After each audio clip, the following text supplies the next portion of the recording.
ভালোবাসা এমন একটা অনুভূতি শৈশবে ফ্রিতে পাওয়া যায় আর যৌবনে অর্জন করতে হয়, আর শেষ জীবনে তো সেটাকে ভিক্ষা চাইতে হয়। এই হয়েছে কিন্তু বর্তমান সমাজের বাস্তবিকতা। এটা কম বেশি কিন্তু প্রত্যেকের সাথেই হয়। শুভ সকাল বন্ধুরা, আশা করছি তোমরা সবাই খুব খুব ভালো আছো, আর আমিও বেশ ভালোই আছি। মিটু সিম্পল লাইফস্টাইলে মিটু হাজির হয়ে গেছে তোমাদের সামনে। আর সকাল সকাল মাছওয়ালা এসে গেছে। সকাল সকাল মাছটা নিয়ে নিতে পারলে কিন্তু অনেকটাই সুবিধা হয়, কারণ পরে মাছের জন্য বসে থাকতে বা অপেক্ষা করতে হয় না। তারপর কিন্তু আমি সমস্ত কাজ সেরে, মানে ঠাকুর ঘরের কাজগুলো করে জামা কাপড় বদলে আমি কিন্তু তারপরে উপরে চলে এসেছি। আর ওপরে এসে বিছানাটাকে একটু ঝেড়ে নিলাম, আর যে জানলাগুলো ঘুম থেকে উঠেই যদি একটুখানি পর্দাগুলোকে আমি সরিয়ে দিই জানলার, তাহলে কিন্তু ঘরে আলো বাতাস ঢোকে। আর আমি না জানলাটা খুলছি না সকাল সকাল, কারণ ঘরের ভেতরটা কিন্তু বেশ ঠান্ডা ঠান্ডা আছে। খুলে দিলেই না ঘরটা না খুব তাড়াতাড়ি গরম হয়ে যায়। তো আমি ভাবছি যে বেশ কিছুক্ষণ পরেই কিন্তু জানলাগুলোকে আমি খুলবো, মানে ঘরের টেম্পারেচারটা যখন বাইরের টেম্পারেচারের সাথে এক হবে তখনই আমি করব। আর আজকে না আমি প্রথমে ঘরটা ঝাড়ু দিয়ে দিচ্ছি, মুছবো না, কারণ আজকে আমি ব্রেকফাস্ট বানাবো আর ভেবেছি সেই ব্রেকফাস্ট তোমাদের সাথে শেয়ার করব। মটরটাকে 3টে সিটি দিয়ে কিন্তু রেখে দিয়েছি, আলু কেটে নিয়েছি, আর এই চিকেন দিয়ে হবে কিন্তু আজকে ঘুগনি। তো ভেবেছি এই ঘুগনিটা তোমাদের সাথে আমি শেয়ার করব। আর মাছ যা নিয়েছিলাম তার মধ্যে কিছু মাছ নিয়ে নিয়েছি, এখন রান্না করবো, আর বাদবাকিটা কিন্তু ফ্রিজে আমি তুলে দিয়েছি। তারপর আমি কড়াইতে সর্ষের তেল গরম করে কিন্তু ডুমো করে কেটে রাখা আলুগুলোকে নুন হলুদ দিয়ে খুব ভালোভাবে আমি ভেজে তুলে নেব। এই আলুগুলোকে আজকে আমি কিন্তু হালকা বয়েল করে নেইনি, অন্য দিন কিন্তু আমি হালকা বয়েল করে নিই। তারপর ওই তেলের মধ্যেই দেখো পেঁয়াজ কুচি হালকাভাবে ভেজে আগে থেকে আদা পেঁয়াজ রসুন কাঁচা লঙ্কা দিয়ে যে একটা পেস্ট বানিয়ে রেখেছিলাম, সেই পেস্টটাকে কিন্তু খুব ভালোভাবে কষিয়ে নেব কাঁচা গন্ধ যাওয়া অবধি। তারপর আমি ওর মধ্যে দেখো জিরের গুঁড়ো হলুদ গুঁড়ো দিয়ে এটাকেও খুব ভালোভাবে কিন্তু আমি কষিয়ে নিচ্ছি। তারপর আমি কাঁচা চিকেনটাকে দিলাম, ওর মধ্যে হালকা নুন দিয়ে এটাকে খুব ভালোভাবে কিন্তু আমি কষিয়ে নিচ্ছি, আর একটু আমি হলুদ গুঁড়ো দিলাম। তারপরে খুব ভালোভাবে দেখো কষানো হচ্ছে। যখন তেলটা যেরকম ছেড়ে ছেড়ে আসছে, তখন আমি একটু কালার আসার জন্য কিন্তু কাশ্মীরি লঙ্কার গুঁড়ো দিয়ে ওটাকেও খুব ভালোভাবে আমি কষিয়ে নিচ্ছি। যত কষাবে তত টেস্ট। আর এই কষানোর সময় কিন্তু আমি এই আলু ভাজাটাকে দিয়ে দিই। তোমরা চাইলে পরে দিতে পারো, কিন্তু আমি দেখেছি যে কষানোর সময় দিলে বেশি টেস্ট লাগে। আর তারপর যে বয়েল করা মটরটা জলটাকে আমি আলাদা করে রেখেছি, সেটাকে দিয়ে খুব ভালোভাবে কিন্তু আমি কষিয়ে নিচ্ছি। যত কষাবে তত টেস্ট। আর তারপর কিন্তু এই যে বয়েল করা যে জলটা ছিল সেটা দিয়ে খুব ভালোভাবে কিন্তু আমি ফুটিয়ে নিচ্ছি। আর তারপর কিন্তু এর মধ্যে আমি দিয়ে দিচ্ছি একটু শাহি গরম মশলা। তারপর আমি এটাকে ঢেকে দিলাম একটু স্ট্যান্ডিং টাইম দেওয়ার জন্য, কারণ রেডি হয়ে গেছে আমার ঘুগনি। আর এখানে দেখো ব্রেড একটু সেঁকে নিচ্ছি, কারণ ঘুগনি বানাতে গিয়ে না অনেকটা লেট হয়ে গেছে। আটা মেখে রুটি করতে গেলে না আর যেন পেট মানছিল না। এই দেখো লুকটা একটু কিন্তু লাল লাল হয়েছে, আমি কাশ্মীরি লঙ্কার গুঁড়ো দিয়েছি বলে। আর একটু লাল দেখতে না হলে না ভাল লাগছিল না দেখতে।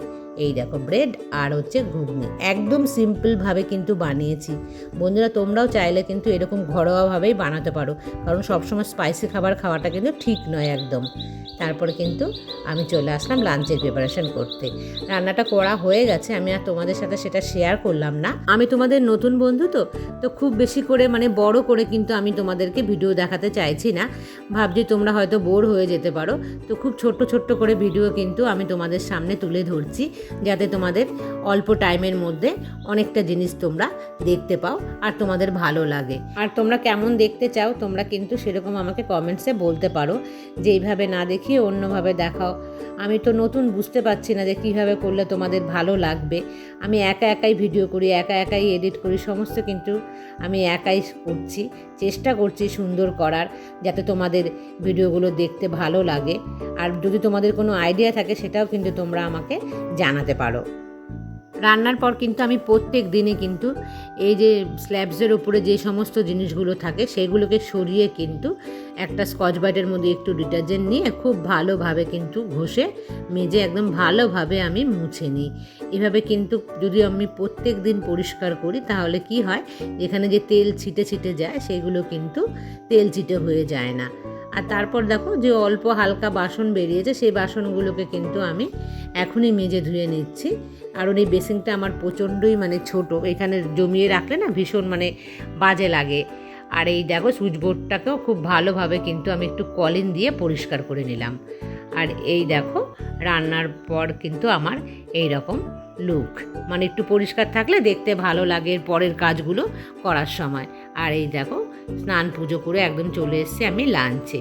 এই ঘুগনি তো দেখেছো তোমরা আগেই, আর তার সাথে দেখো গাটি কচু দিয়ে আজকে আমি কিন্তু রুই মাছের ঝোল বানিয়েছিলাম। এই দুটোই, ঘুগনিটা একটু বেশি করেই বানাই যাতে ভাত দিয়ে খেতে পারি। আর ঘুগনি না আমি ভাত দিয়ে খেতে ভীষণ পছন্দ করি। আমি জানি না তোমরা কি কেউ পছন্দ করো কি না। অনেকক্ষণ রেস্ট নেওয়ার পর কিন্তু আমি ফিরে আসলাম সন্ধ্যে পুজো দিয়ে, তারপর প্রসাদ দিয়ে গিয়েছে আজকে পূর্ণিমা। আমার কিন্তু ভীষণ ভালো লাগে এই সিন্নি প্রসাদটা খেতে। তবে আমি যে খেয়ে সহ্য করতে পারি তা নয়, কিন্তু অনেক দিন পর খেলাম তো বেশ ভালোই লাগলো।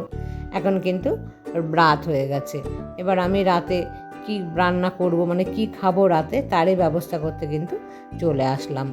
সেই যে আমি রান্নাঘর থেকে গিয়েছি, তারপর কিন্তু আর রান্নাঘরে আমি আসিনি। তো এই জিনিসপত্রগুলো কিন্তু সেখানে আর আমি সাজিয়ে রাখিনি, ওভাবেই পড়েছিল।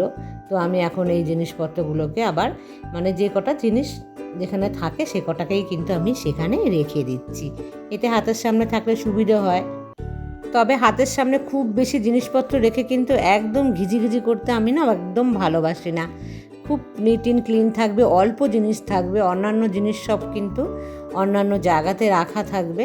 মানে খুব দরকারি জিনিস না হলে সেগুলোকে হাতের কাছে রাখতে আমি একদমই পছন্দ করি না। আর দেখো এই কটা ভাতে কিন্তু দুপুরের বেঁচে আছে, তো মা মেয়ে দুজনের না হবে না, তো আমি অল্প করে কিন্তু ভাত বসিয়ে দিলাম। আর জানো তো দুপুরবেলা আমি একটু ব্যাংকে গিয়েছিলাম, সেটা তোমাদের সাথে শেয়ার করিনি। তখন কিন্তু আসার সময় আমি না একটু সবজি নিয়ে এসেছিলাম। খুব বেশি সবজি তখন পাওয়া যায়নি, বেলাটা অনেক হয়ে গেছিলো। তো আমি কিন্তু এখানে 3 কিলো আলু আর এই দেখো 2টো টমেটো এনেছি, 10 টাকা নিয়েছে। ভালো ছিল না দোকানে টমেটো। আর এখানে ভেন্ডি এনেছি, ভেন্ডি খেতে তো ভীষণ ভালোবাসে মেয়ে, আর আমিও ভীষণ ভালোবাসি।